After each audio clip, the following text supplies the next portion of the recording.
Mr. President, your ideas for the tech industry are so innovative, and you definitely do not have a small penis. Ah, thanks, yeah. Please accept this gift on behalf of Apple.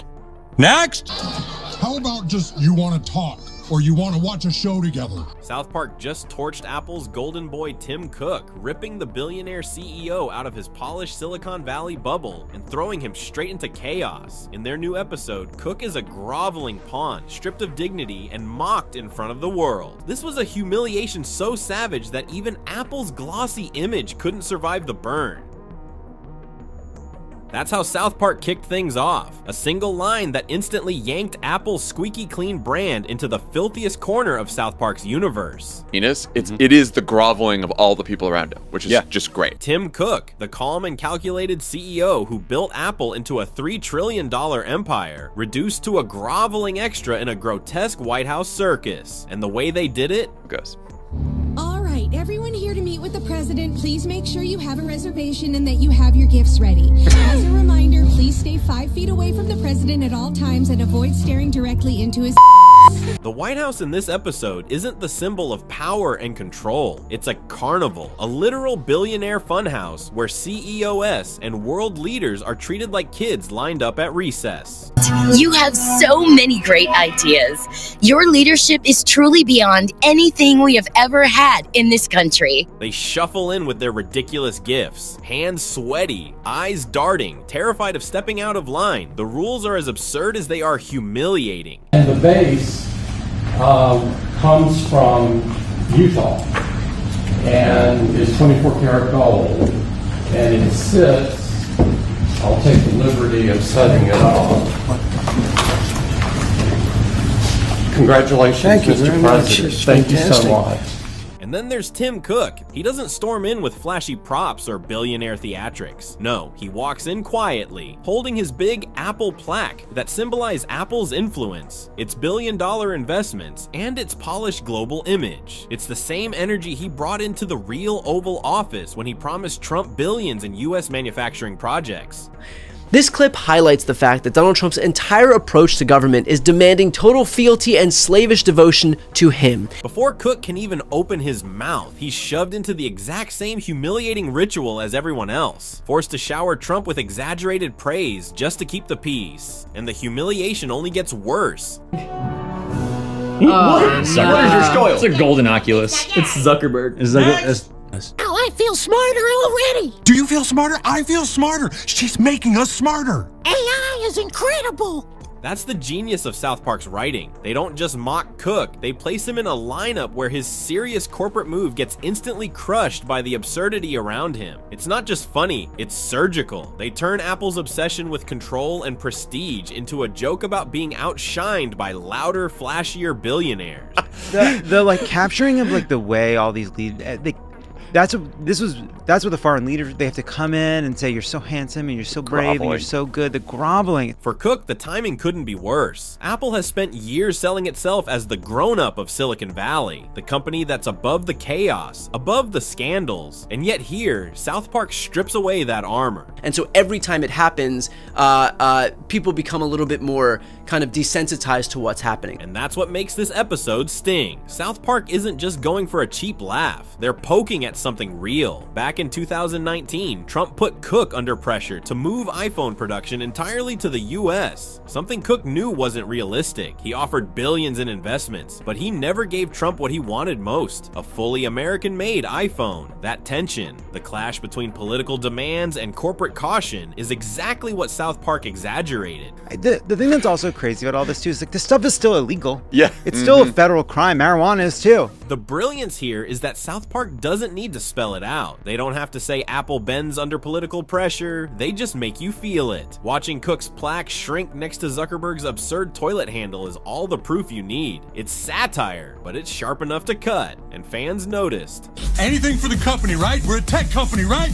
Hell yeah, we are! South Park has always thrived on these moments, taking the untouchables of culture and ripping their image apart. But this time, they went after Apple, the company that's spent decades polishing itself into the ultimate symbol of prestige. And in just a few minutes of animated chaos, that Polish cracked. Cook didn't walk away looking like the leader of the world's biggest tech company. He walked away looking like just another billionaire caught in a humiliating circus. If you have to have sex with yourself again, I can bring you a ride. And that's why this moment hit harder than anyone expected. It wasn't just parody, it was South Park saying out loud what Apple never wants you to think about, that even the most powerful CEO in tech has to grovel, flatter, and hope he survives the game. Do you want to fuck? How about just you want to talk, or you want to watch a show together? But then, just when you think the humiliation is complete, South Park drops the wildest twist of the episode. After Cook finally hands over his plaque, expecting at least a nod of respect, Trump doesn't just say thank you and move on. Nope. He takes that Apple plaque to his bedroom with Satan, and suddenly, the most carefully planned corporate gift in Apple history becomes a literal sex joke. Okay, you want to talk and watch a show together while we fuck? South Park takes Apple's billion-dollar diplomacy and transforms it into a bedtime toy for the President of the United States and the Prince of Darkness. That's not satire, that's savagery. Cook's dignity gone in seconds. Apple's prestige shredded. Well, hello, Mr. President, sir. I'm listening. Oh, yes, sir. Well, you've done such a great job with our country. You're so smart, and your ideas are great, and you do not have Listen, buddy, I don't have all day. Did you bring me a gift or not? Oh, yes, sir. This is from the CEO of our company. Let's see here. I think he said it opens this way. Now, you'd think the episode couldn't possibly top that moment, but of course, South Park always finds a way to crank the chaos up another level. Enter Randy Marsh. Randy decides he's going to launch the world's first AI-powered cannabis company, which he calls Tegrity. I'm Randy Marsh from Tegrity Solutions. In order for our company to make $6 billion, we need you to reclassify marijuana on the national level. What?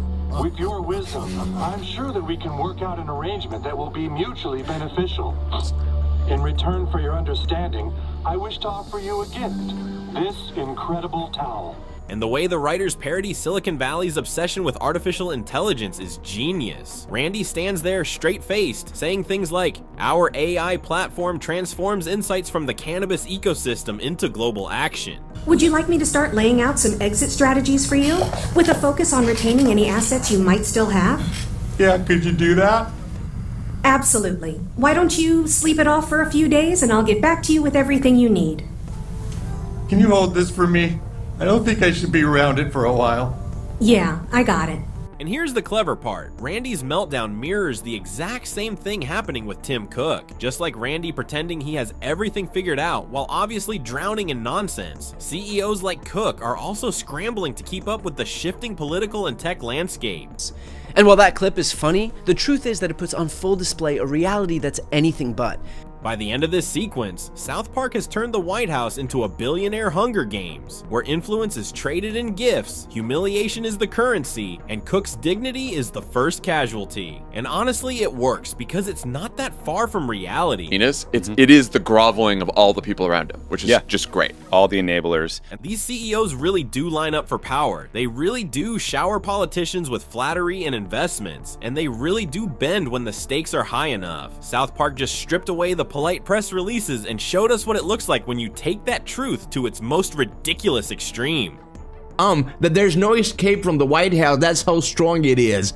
That's how fucking strong it is. That's how dependent he has become. What makes this episode sting is how close it cuts to reality. South Park isn't just clowning on Tim Cook for laughs. It's exposing how even the most powerful tech CEOs bow when politics gets involved. Apple has spent decades selling itself as independent, in control, untouchable. But here, that polished image is flipped upside down. Cook isn't the boss of a $3 trillion empire. He's just another player groveling to keep power.